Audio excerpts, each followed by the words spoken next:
What is your schedule like? I am up by well before 5 o'clock. Are you ever afraid, Sadhguruji, of being over-revered? Young boys, girls, they'll all shout, "Hey Sadhguru, hi! I love you!" Nobody says Sadhguru, Sadhguru like this. What was the toughest moment in your life? If I am not on the edge of life and death, I'll get bored of life. Tell me some of the dishes you cook. If you eat my masala dosa, you will become my slave. I was very nervous, I must say, for this. I am of no danger to you. What is the difference between karma and dharma? Crafting your life the way you want, this is the basis of karma. If you become conscious, if people around you think you're superhuman. To say karma is your life, it's literally means action, and it's what you are doing in this life and what you become because of it is your karma. So can you explain to people, especially those who think karma means it's a reward and punishment system made by God, versus karma is basically what you do in your life, in your present avatar or something? Sadhguruji. Well, when you say reward and punishment system, essentially you're talking about running the world with carrot and stick principle of greed and fear are the basic ways of managing people, controlling situations. By using greed and fear, you can maybe manage social situations to some extent. Every human being, with a little observation, they know with greed and fear, you will be at your worst within yourself.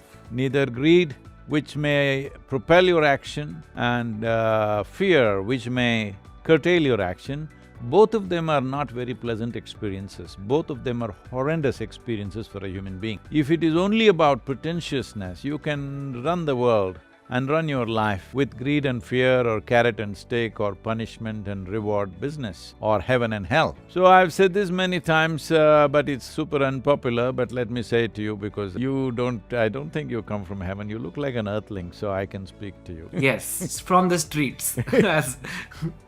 So, see, heaven is probably of the many crimes that human beings have committed against each other.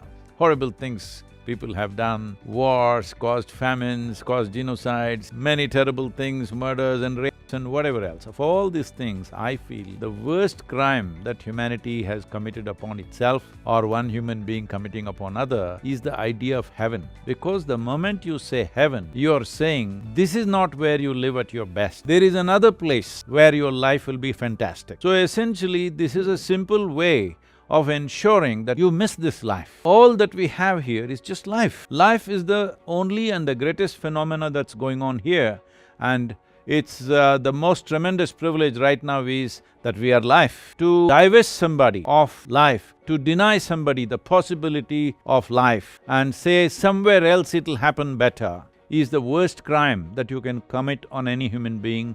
Unfortunately, it's been going on for very long. Many religions have this concept, like where you will go to heaven. I mean, if you do good deeds, you'll get to heaven, and you're saying whatever it is, it's here. No, what I'm saying is, there was a Kannada sage called Basavanna, I don't know if you heard of him, a Virashaiva saint. He said, "Illi salladavaru alliyu salaraya." What it means is, those who don't make it here will not make it anywhere. Because if you are unfit to experience life here, with all your faculties intact, after you die, you will go somewhere and experience life in a fantastic way, is a complete bypassing of life. Now, this is not about talking for or against some religion or some belief system. I'm just talking about, because you said this is not about reward and punishment.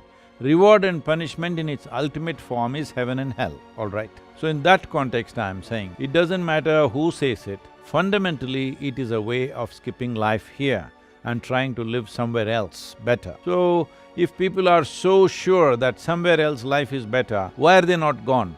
That's true. Yeah. Yes, everybody wants to live. So we just keep on propounding these things, but we cling to life here because somewhere the intrinsic intelligence tells you this is life. In your mind, you can make up any kind of imagination you want. Karma means coming to terms with the realities of your existence, that you begin to understand that everything that you do, every word you utter, every breath you take, every step you take, every intent and volitions that you create within you has a residual impact on you. It is this residual impact that right now, in a way, you consider as myself. Your persona, for example, Chetan Bhagat as a personality, what is he right now?